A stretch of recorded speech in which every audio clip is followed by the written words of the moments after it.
आज जो है क्लास 10 केमिस्ट्री का चैप्टर नंबर 3 धातु और अधातु का जो है ये सब्जेक्टिव का वीडियो है। ठीक है, तो ये जो है आज जो है क्लास 10 केमिस्ट्री का चैप्टर नंबर 3 का जो है चौथा वीडियो है। क्या है? चौथा वीडियो है। ठीक है, आप अगर पिछले वीडियो नहीं देखे हैं तो जाके देख लें। ठीक है, तो इसमें पहला जो है क्वेश्चन है, किसी भी कक्षा में इलेक्ट्रॉन की संख्या 2n² के आधार पर ज्ञात किया जाता है।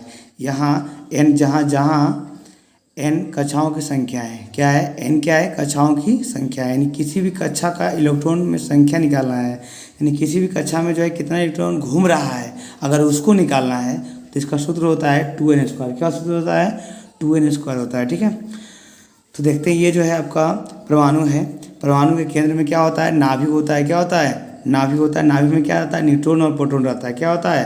परमाणु के नाभिक में क्या रहता है? न्यूट्रॉन और प्रोटॉन रहता है। ये जो है कक्षाओं की संख्या है। क्या है? कक्षाओं की संख्या है। इसे अंग्रेजी वर्णमाला मतलब KLMNOP द्वारा सूचित किया जाता है। ठीक है, इस तरह से आपको आगे बढ़ते चला जाना। ठीक है, तो पहला को K बोलते हैं, दूसरा कक्ष को नाम दिया गया है K।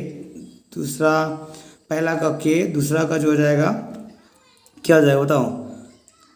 दूसरा का हो जाएगा LMNOP। ऐसी इस तरह से जो है कक्षाओं के नाम दिया गया है।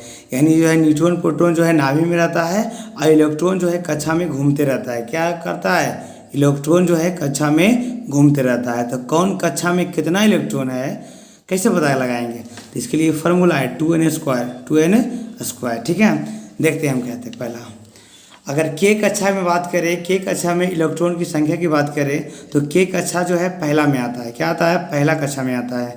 तो n के स्थान पर यहाँ रखना है 1। तो 2n² जानते हैं, फार्मूला जानते हैं। इसका फार्मूला होता है 2n²।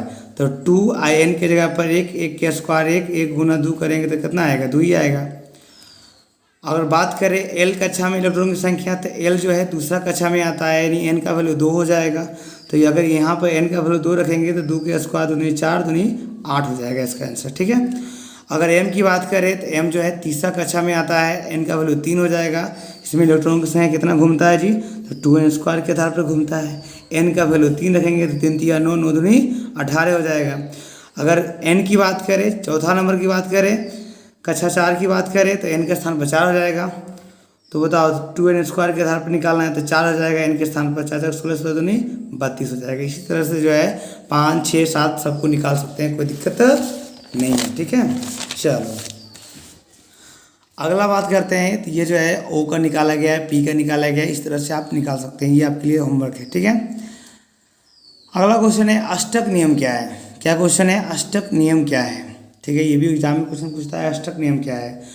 तो कोई भी तत्व अपने बाहरी कक्ष में कम से कम 2 और अधिक से अधिक 8 इलेक्ट्रॉन रखना चाहता है। कोई भी तत्व जो है अपने बाहरी कक्ष में कम से कम 2 और अधिक से अधिक 8 इलेक्ट्रॉन रखना चाहता है, उसे क्या कहते हैं? अष्टक नियम कहते हैं। ठीक है, अगर संरचना की बात करें, मान लीजिए अगर कोई क्वेश्चन पूछ दिया कि बताओ जी O2 की संरचना किस तरह लिखाया जाता है, तो O2 मतलब 2 गो ऑक्सीजन।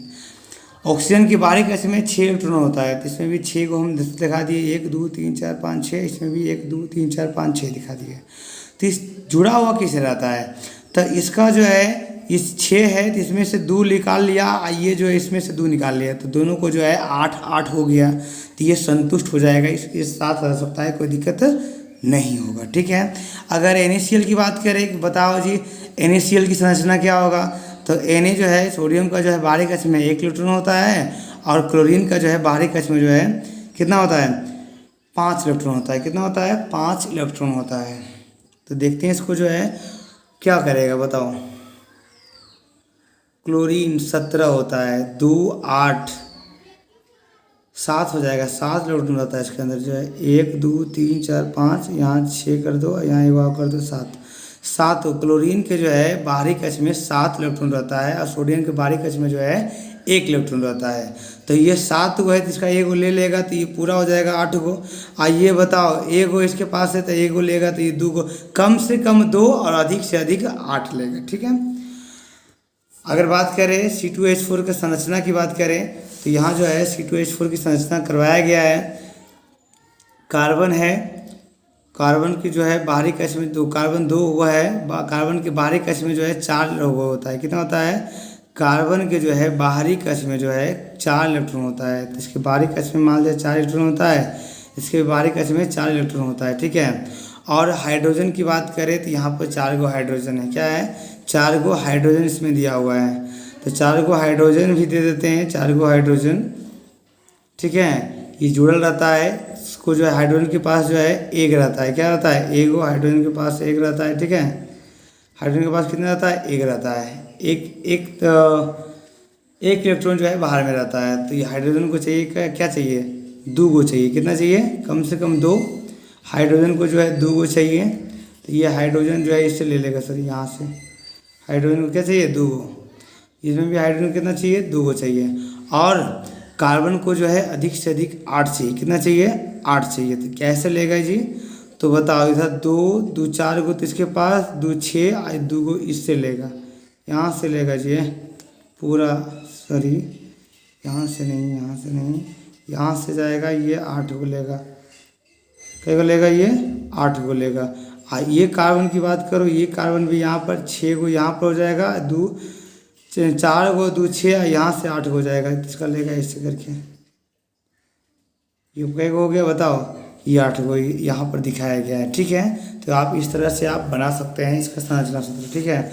नाइट्रोजन की बात करें तो नाइट्रोजन के संरचना सूत्र को लिखने की बात करें तो इसका जो है नाइट्रोजन होता है हमेशा जो है N2 के फॉर्म में रहता है। किस फॉर्म में रहता है? N2 के फॉर्म में रहता है। ये 2 गो नाइट्रोजन रहता है। नाइट्रोजन के बाहरी कक्ष में 5 इलेक्ट्रॉन होता है। कितना होता है? 5 इलेक्ट्रॉन होता है। तो इसके भी बाहरी कक्ष में 5 गो, इसके भी बाहरी कक्ष में 5 गो। अब बताओ, इसका 3 गो इसको ले लिया तो ये पूरा 8 हो गया, और इसका भी 3 गो ले लिया तो ये पूरा 8 हो गया। 8 पूरा 8 होगा, कम से कम 2 और अधिक से अधिक 8 होगा संरचना सूत्र में। इस तरह से C2H2 का भी बना लेना है और CCl4 का भी बना लेना है। ठीक है। आपको बना लेना है, इसमें कोई दिक्कत नहीं होगा। आपको आपके लिए समझ लीजिए घर का होमवर्क है। ठीक है। अगला क्वेश्चन की बात करें तो अगला क्वेश्चन क्या है, देख लेते हैं। अगला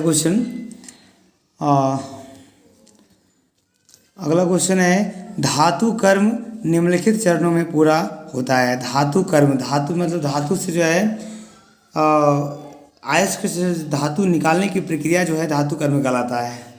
अयस्क से जो है धातु निकालने की प्रक्रिया को क्या कहलाता है? धातु कर्म कहलाता है। ठीक है। तो बताओ, सबसे पहले उसमें रहता है गैंग। क्या रहता है? गैंग रहता है। ठीक है। इसको मैट्रिक्स भी बोलते हैं। क्या बोलते हैं? इसको मैट्रिक्स बोलते हैं। गैंग रहता है। ठीक है। धातु को निकालने के लिए जो है निकालते हैं, धातु अयस्क से धातु निकाला जाता है, उसमें गैंग उपस्थित रहता है। तो पृथ्वी के परत से प्राप्त अयस्क में कई प्रकार के अशुद्धि पदार्थ जैसे बालू रहता है, कंकड़ रहता है, मिट्टी रहता है, कि टुकड़े मिलते रहते हैं। ठीक है। टुकड़े मिलते रहते हैं, तो इस पदार्थ को गैंग कहते हैं। यानी जो है अयस्क में से धातु जो निकालने की प्रक्रिया होता है, तो अयस्क में जो है बहुत सारे जो है अशुद्धि रहते हैं। क्या क्या रहते हैं? बालू रहते हैं, कंकड़ रहते हैं, मिट्टी रहते हैं, और भी बहुत सारी चीज़ें रहते हैं। ठीक है। उसको क्या कहते हैं? गैंग बोला जाता है। क्या बोला जाता है? गैंग बोला जाता है। ठीक है। इस पदार्थ को शुद्ध करने के लिए गैंग को दूर करना अति आवश्यक है। अगर इस पदार्थ को शुद्ध करना है तो गैंग को क्या करना पड़ेगा? हटाना पड़ेगा। बालू कंकड़ मट्टी को जो है क्या करना पड़ेगा? साइड करना पड़ेगा। तो जो बालू कंकड़ मट्टी जो कीचड़ जो है, इसी को क्या कहते हैं? गैंग कहते हैं। ठीक है। आगे देखते हैं अयस्क का सांद्रण किसे कहते हैं। ये जो है धातु को निकालने के लिए जो है प्रक्रिया जो है शुद्ध करने की प्रक्रिया है। सबसे पहले तो हम गंदगी को साफ कर लिए ऊपर वाला में गैंग में, और उसके बाद हम क्या किए? अयस्क का सांद्रण किए। यानी अयस्क में उपस्थित अशुद्धियों को दूर करना अयस्क का सांद्रण कहलाता है। क्या कहलाता है? अयस्क में जो भी अशुद्धियाँ रहता है उसको दूर करने की जो क्रिया है उसे क्या कहते हैं? अयस्क का सांद्रण कहते हैं। ठीक है। अगला अगर क्वेश्चन की बात करें तो बोल रहा है निस्तापन किसे कहते हैं। ये भी अगर एग्जाम की दृष्टि से अगर देखा जाए तो ये भी मोस्ट इम्पोर्टेंट क्वेश्चन में आता है। निस्तापन और भर्जन, निस्तापन और भर्जन भी है, आगे जो इसका अंतर भी लिखाएंगे। ठीक है। अभी हम जानते हैं कि निस्तापन किसे कहते हैं और भर्जन किसे कहते हैं। ठीक है। तो निस्तापन जो है वह प्रक्रिया है जिसमें अयस्क को वायु की अनुपस्थिति में इतना गर्म करते हैं कि वह पिघले नहीं, गर्म इतना करे कि वह पिघले नहीं, तथा अयस्क से गैंग पदार्थ या बाष्पशील पदार्थ पृथक हो जाए, मतलब बाहर निकल जाए, उसे क्या कहते हैं, निस्तापन कहते हैं। इतना गर्म करे कि वो पदार्थ पिघले नहीं। और जो है वाष्पशील पदार्थ और जो भी गैंग रहता है वो पृथ्वीकरण विधि द्वारा जो है क्या होता है, अयस्क से बाहर निकल जाए, उसे क्या कहते हैं, निस्तापन कहते हैं। ठीक है, अगला का क्वेश्चन की बात करें तो क्या हो जाएगा, भर्जन किसे कहते हैं। तो वह प्रक्रिया जिसमें अयस्क को वायु की उपस्थिति में धातु के गलनांक से कम गर्म किया जाता है। जितना धातु का गलनांक रहता है उससे कम गर्म किया जाता है, और गर्म करने के बाद धातु के ऑक्साइड में परिवर्तित करने की प्रक्रिया भर्जन कहलाता है। और गर्म करने के बाद जो है धातु के ऑक्साइड में बदलने की क्रिया यानी परिवर्तन करने की जो प्रक्रिया है उसको क्या कहते हैं, भर्जन कहते हैं। बिल्कुल ही आसान है। अगर नोट में यहाँ लिखा हुआ है कि यह प्रायः सल्फाइड अयस्कों के लिए प्रयोग में लाया जाता है, यानी भर्जन की जो प्रक्रिया है वो किस में लाया जाता है, सिर्फ सल्फाइड अयस्कों के लिए। किसके लिए, सिर्फ सल्फाइड अयस्कों को साधन करने के लिए इसका उपयोग किया जाता है। अगला क्वेश्चन की बात करें तो अगला क्वेश्चन जो है बोल रहा है गालक किसे कहते हैं। क्या कहते हैं, गालक किसे कहते हैं। ठीक है, गालक किसे कहते हैं, तो देख लेते हैं गालक किसे कहते हैं जी। बहुत ही आसान क्वेश्चन है। तो अयस्क में उपस्थित अघुल्यशील अशुद्धियाँ गालक कहलाती है। जो घुलता नहीं है, पानी में जो घुलता नहीं है वो अघुल्यशील अशुद्धियाँ गालक कहलाती है। ये मुख्य रूप से कितने प्रकार के होते हैं, 2 प्रकार के होते हैं, अम्लीय गालक और क्षारीय गालक होते हैं। ठीक है, इससे 2 नंबर क्वेश्चन पूछा जाता है। ठीक है, कि जो है गालक किसे कहते हैं, ये कितने प्रकार के होते हैं। तो गालक जो है 2 प्रकार के होते हैं, एक अम्लीय गालक, दूसरा क्षारीय गालक होते हैं। ठीक है, आगे बात करें क्वेश्चन 6 नंबर क्वेश्चन की बात करें, धातुमल क्या है। धातुमल बताओ, धातुमल किसे कहते हैं। इसको स्लैग भी बोला जाता है अंग्रेजी में।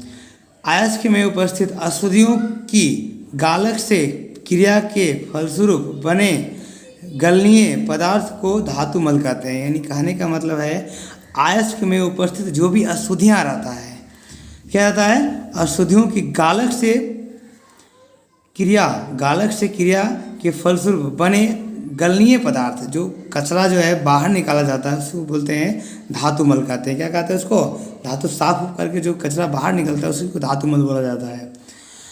अगला जो है प्रगलन किसे कहते हैं। क्या है क्वेश्चन, प्रगलन किसे कहते हैं। बहुत ही आसान क्वेश्चन है, प्रगलन किसे कहते हैं। ठीक है, तो धातु के ऑक्साइड को कोक के साथ गर्म करके उसे धातु में परिवर्तन की क्रिया प्रगलन कहलाता है। यानी धातु के ऑक्साइड को, कोक मतलब होता है ये जो है क्या कहता है उसको, कोयला के रहता है, कोयला टाइप का उसी का रहता है।